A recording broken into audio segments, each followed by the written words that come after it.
Yes, so welcome back to Road to Wembley with SunTrust Bank. Remember, if you don't have a SunTrust Bank account, you can easily open one. All you have to do is to dial the USSD code *5230# and you'll be able to open your account within a minute. And the reason you should get an account is number one, you will be getting, or you stand a chance of getting 2,000 naira credited into the account if you can answer our trivia question later on in the day. Of course, there's so many wonderful goodies and values that you will gain from getting the account. So once again, the USSD code to dial to get your account is *5230#. Let's start the show with the team of the first round of matches. The team of the group phase. Anthony has done the compilation, and he's about to reveal the 11 players that we were most impressed with during the group matches at Euro 2020. First of all, I will preface this by saying this was a very hard list to compile, but we have to do the work that we have to do. Yeah. Anyway, in goal, I had a few options in goal. Lukas Radecki of Finland, Stole Dimitrievski of North Macedonia as well. I thought it was quite brilliant as well in the competition. Now that dropped 3 goals. Well, he made a lot of. That's the point. He made a lot of saves in the competition. Same penalty as well. Donnarumma as well. Yeah. But I decided to go for Danny Ward of Wales. I thought he's had a good competition so far. I think he's probably been the one of the saving graces for Wales in this competition, aside from maybe the guys going forward. But at the back and in goal, he's made quite a number of saves, especially against the Italians as well. It was save after save after save to ensure that I just ended just 1-0. Right back, I think this one should be a unanimous decision. Denzel Dumfries of Netherlands, in the age of the attacking right back, he's added goals as well to his own repertoire. Scored 2 goals in the 3 matches he played in the group stage, so he makes it as a right back. Leonardo Bonucci is the guy in central defense as well. Marshall, the central defense of the Italians, really well. The first game, second game after Giorgio Chiellini got injured, took the captain's armband, and just felt like there was no difference in that team. And of course, played the first half in the third game and also looked solid in central defense. And he will be partnered by Andreas Christensen of Denmark, probably one of Denmark's shining lights. Yes, people might want to go for Simon Kjær as well. He's had a good tournament, but I think Christensen just edges it a little bit, and then he scored that brilliant goal in that 5-0 win in their final group game. And one player I've been really impressed with at left back, Leonardo Spinazzola. He's had a great tournament in the first 2 games. He was rested in the third game, but I think he did enough in those first 2 games. Always an option up and down that right flank, making things happen, trying to affect the attack and doing his job defensively as well. And he is at left back on the team of the group stage. In the midfield, Paul Pogba makes it. I've been quite impressed with Paul Pogba in this competition as well. Playing better than he's known for at United, making things happen. Every attack that the French team seem to come up with, everything seems to go through him as well in that in the competition. So he's in the midfield. Jorginho Wijnaldum scored 3 goals from midfield for the Netherlands and leading the team really well. He's there as well. Kevin De Bruyne is the final piece of the puzzle in the midfield.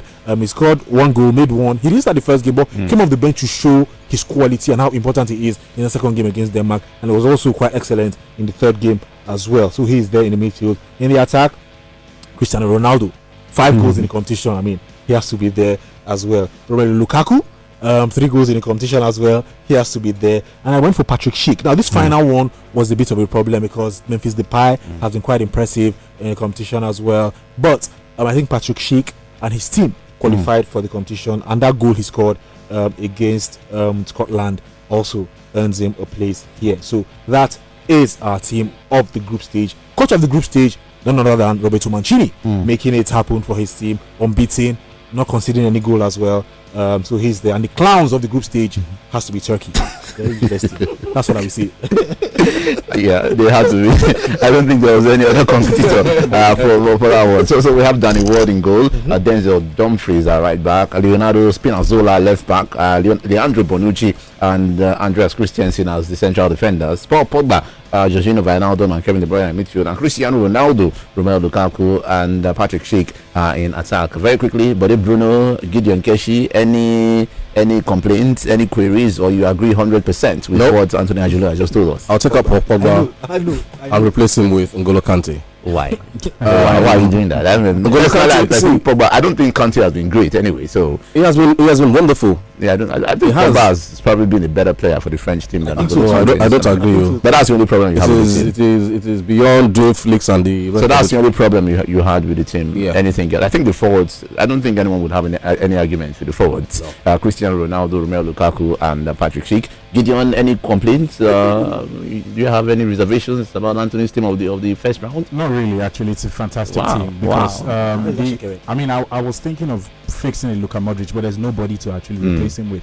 Maybe we'll take up Pogba and let Luka Modric play the game. I probably would do that. I probably would do that. I'll take up Pogba and let Luka Modric play in that deep position along with Jorginho Wijnaldum.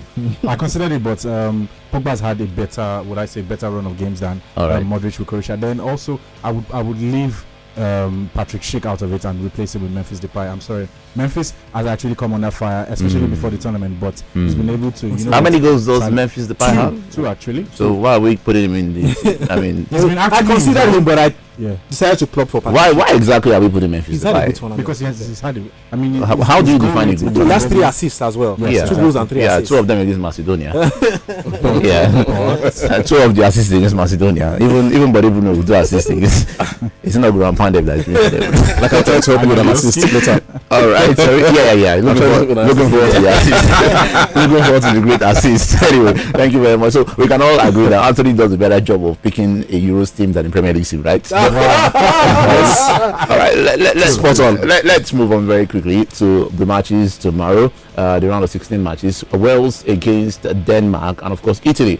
They will take on the Austrian national team. But Italy have been near perfect in this competition. 7 goals scored, none considered. They won all their group matches. Do we expect that to continue when they take on the Austrians? Not in Rome, where they had played all their matches, but they travel to Wembley for the first time in the competition. They are leaving the Stadio Olimpico. Maybe that could have an effect on how the Italians play, or you think it's going to be business as usual for Roberto Mancini and the Azzurri? No effect whatsoever. Okay.